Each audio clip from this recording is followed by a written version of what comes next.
One final thing I wanted to talk about before we start digging into the actual SEO, and that is talking about something passive versus aggressive. There are basically two different strategies to promoting a website. You can get out there and try to make it as natural as possible, or you can really, really hit it hard and be aggressive. Now, there are some positives and negatives of each.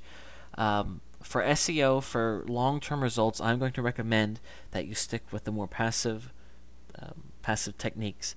When we talk about things, I'm going to talk about lots of different techniques that you can do, and if I ever mention things that I talk about it being a bit aggressive, that means you want to be careful and you don't want to overdo things.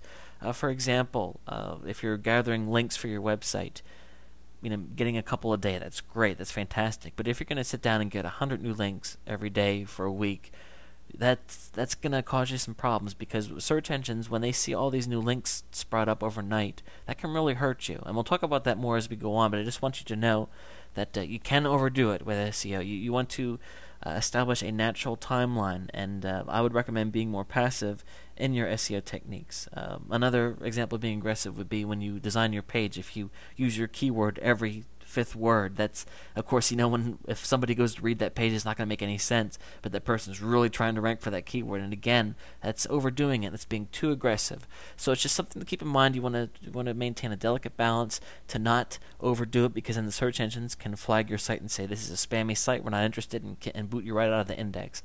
So just something to keep in mind as we move forward. And sometimes you see some techniques available on other sites and whatnot, and frankly, they should say if it's an aggressive technique, that's fine. Some people like that, but they should tell you that it is. So I'll definitely tell you when I see some that are like that.